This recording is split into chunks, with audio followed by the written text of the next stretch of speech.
Hi everyone, welcome to my YouTube channel. It's always a pleasure having you on this channel. I'm always excited being here with you. Now, if you've been following my videos, I have been talking on a very important topic: why you need to leave. And we had part 1 and 2 of this topic. Now this is part 3. At this point, if you have not yet followed me on this YouTube channel, now is the right time to do so. Just follow and put on your notification button so that you will always get to know when our videos drop. All right, in my last video, I started talking about the main reasons why you need to leave, and I mentioned 2. I spoke about because God commands it, and then I talked about so that you can cleave. Now I will just quickly proceed because I have a lot to say. Now let's say this is point number 3 on why you need to leave. There is no real or true privacy if you do not leave. There is no real or true privacy if you do not leave. Now, you know, the Bible talks about you need to leave so that you can cleave, so that you can become one, so that you can be joined to your wife. Now it's speaking to the man. You know, you need to leave so that you can be joined to your wife. You leave your father and your mother. And of course, I remember in my previous video, I even mentioned the cases of women who have refused to also leave their families even after marriage. Now, you cannot truly be naked if you don't leave. This is the truth. You cannot truly be naked if you don't leave. Now, you know, the man and his wife, they were naked and were not ashamed. It's not just about the consummation of the marriage. It's more than that. Yes, that is part of it, but it's also a process. You know, you grow into each other as the days go by, the weeks, the months, and the years in your marriage. And then you begin to learn to trust each other. You begin to open up the more, because now you are getting to understand each other. So now that is the nakedness. You are able to be open to each other, and that is why you find when you meet a couple, maybe you meet one of them, let's say you meet the wife, and you ask her something concerning an issue, and she gives you an answer, and then you meet the man who is totally unaware of what his wife said, and he says almost the same thing his wife said. That's to tell you that they've grown to a point that there's a synergy between 2 of them. They are able to agree, they are able to talk about things, and in fact, they are able to even imagine, what would my spouse do in this kind of situation, and be able to mention it to you. Now, unless a person is mad or becomes mad, they don't go naked in public. This is the truth. If you're walking on the street now and you just find somebody that just starts undressing, you know that something has happened. In our part of the world, we will say, you don't kolo. You understand, something is wrong. It's not normal that you just walk on the street and you just start undressing, because you have to be in a private place for you to undress. For you to go naked, it is in your privacy. Even if it's in your home, it's in your bedroom, in the privacy of your room, that you go naked. Now, imagine you are not in your privacy, because by being in your parents' house, there is no privacy. So imagine undressing there. It doesn't work. You can't go naked. Now, let me tell you a story. And this is a real life story. A dear friend of mine, when they got married, I think I mentioned her matter in my last video. When they got married and they stayed in the family house for a few months before they later moved to their own place. Early in their marriage, one of those days, and it was in the afternoon, she just got back and went into the room, and her husband was around. And you know this thing about sex, when you are married, especially because they kept themselves, and the marriage was still young, just a few weeks old at that point, And the man, hey, you give it to him. He had been waiting. Give it to her. She had been waiting. So now he has it. He has her all to himself. So he didn't care that people were outside. He just wanted to have a feel of his wife. And then he was in the mood. He tried. You know how it is difficult to get a woman sometimes in the mood, especially if she's not in the mood, because it's not every time you are in the mood, but you still have to get into the mood. Like my mentors will say, that they say there is beautiful sex and there's dutiful sex. Beautiful is when both of you are in the mood and you jump right into it, and dutiful is when one of you is not in the mood but you still give in, because scripture has said your body is no longer yours. You understand?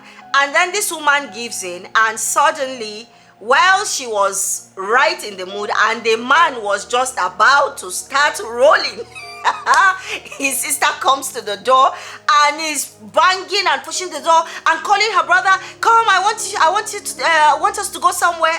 And that at that moment, she tells me, she went from like this to 0 point. Like immediately, it just went flat. And every woman will understand with this. She just went flat. And the man, because he said, no, she said, mm-mm. And that was how the whole thing. Now imagine, there was no privacy.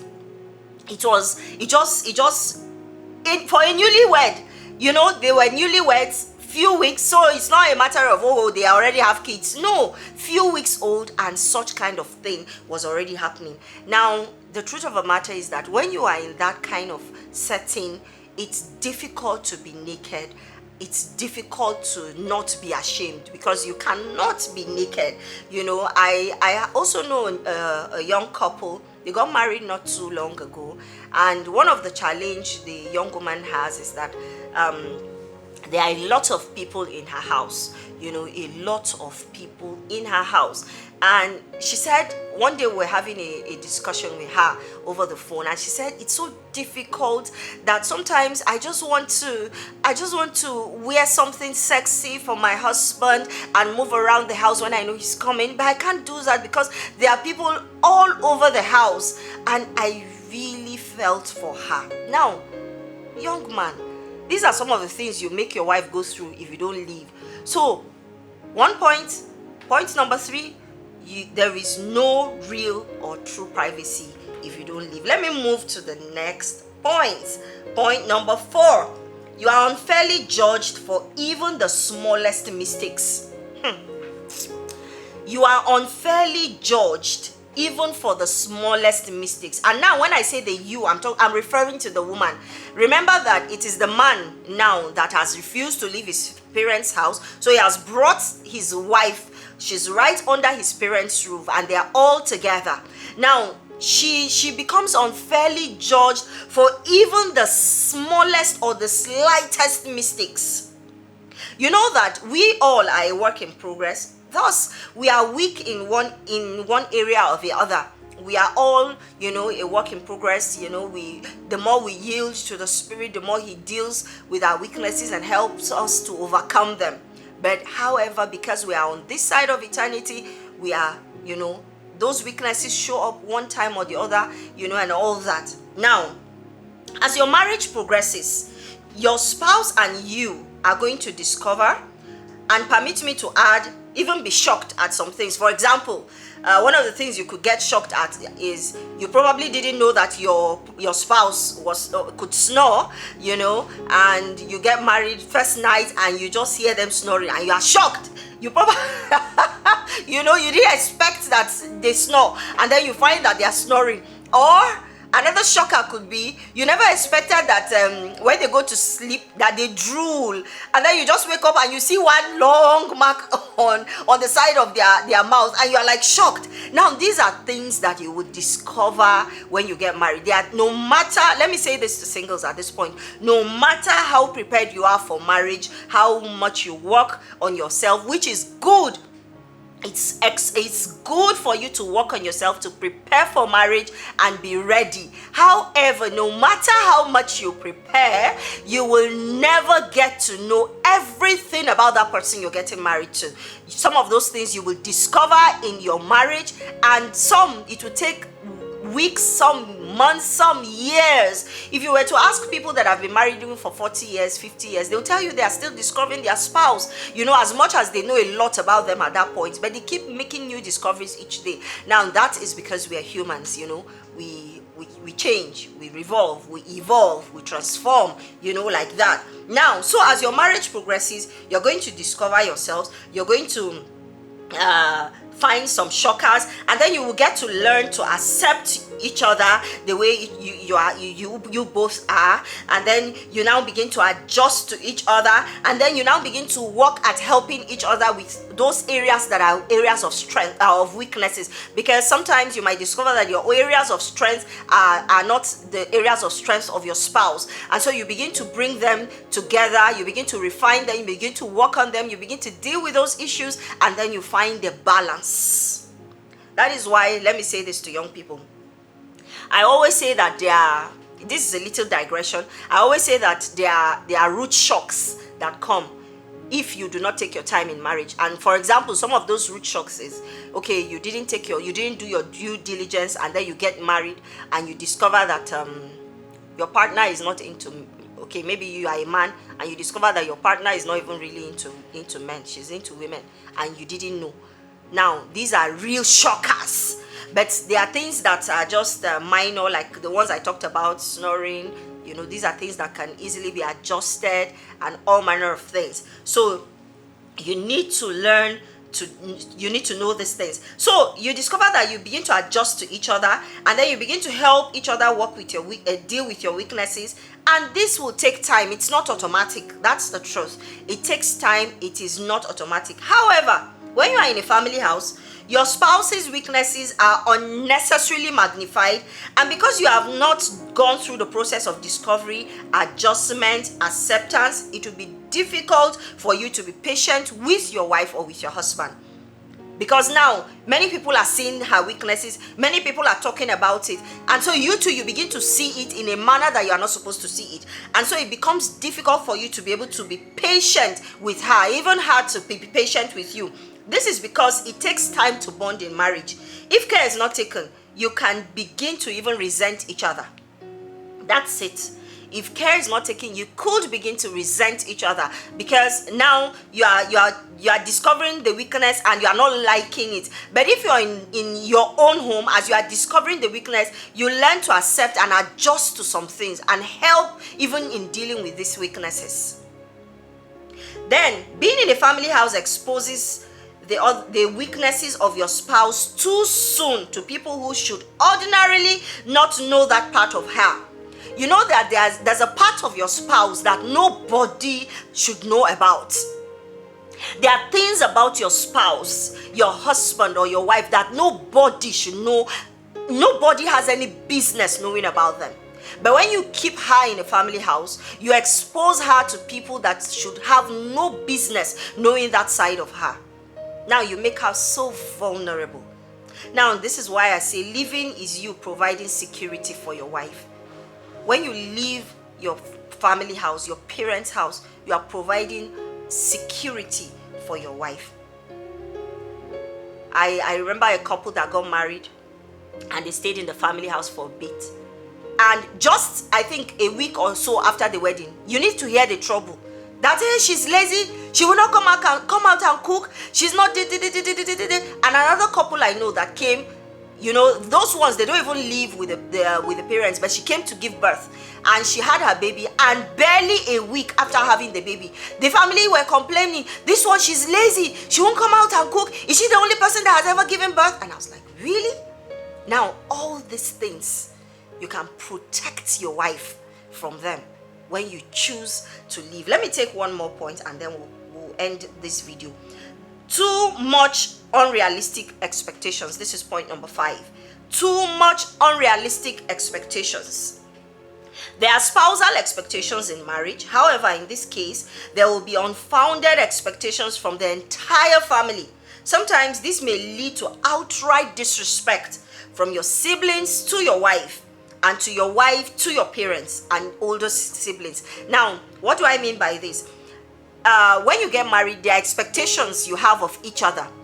But when you keep your spouse, your wife in your parents' house, they have too much unrealistic expectations from her that they should not be expecting from her.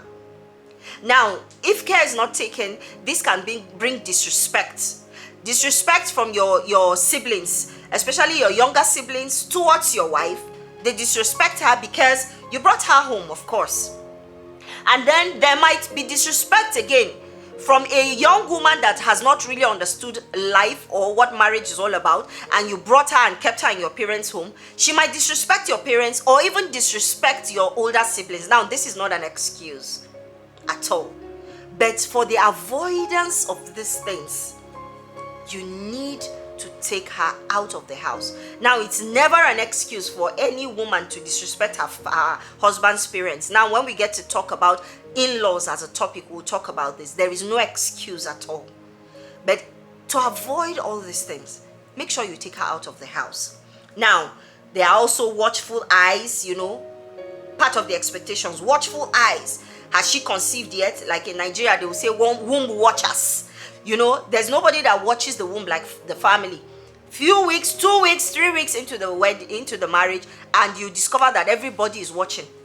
I know of someone that recently said something. She said when she got married, she said it was just 2 months into her wedding, after her wedding, and she said she almost died because of the pressure of not conceiving in 2 months. She almost died because of the pressure.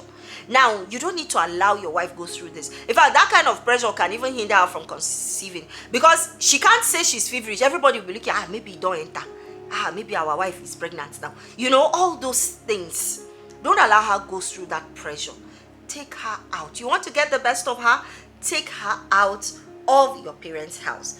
There might also be pressure to wash, to cook, to clean for parents-in-law and even siblings-in-law. Now, this matter of washing and cooking and everything, it's okay to cook, but there are times that the expectation is so much.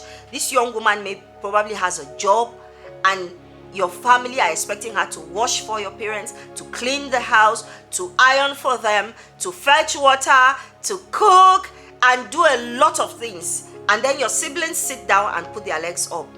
Now, there's someone I also know like this. I think it's that same lady that's my friend. When they got married and they started staying in the family house, one time her husband was not around. Before he returned, she was staying all by herself.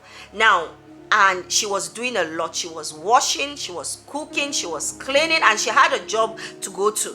And then guess what? He had younger ones, and she was fetching water as well. But these younger ones will sleep indoors and not come out to fetch water. Can you imagine that? Why put your wife through so much like that? The expectation was, so it was like, if the more she worked, they know that, okay, this one is working, is our wife. Please, don't allow your wife go through this. Take her out. Don't allow her go through so much unnecessary pressure. Now, this young woman was working herself out, and anytime she got to the office, you find her dozing in the office. Why? Because she spent her time working for the entire family. She was not just doing stuff for her husband, she was doing stuff for a whole family. Guess what? And do you know how serious it was? Do you know, she told me when she left the house, when they finally had their own home and left, that family, her husband's family, got 2 house helps all at once. Now, that means she was doing the work of 2 house helps. Can you imagine that? Now, save your wife the pressure and take her out of your parents' home while there's still time, so that you'll be able to enjoy your marriage. I'm going to stop here, and then we will continue in the very next video, and we'll round up this topic there. We'll just have to round up. When we come to talk about in-laws, we will go deeper on these issues that I am raising. I want to appreciate you for staying with me on this video. Looking forward to seeing you on my next video. Do take care.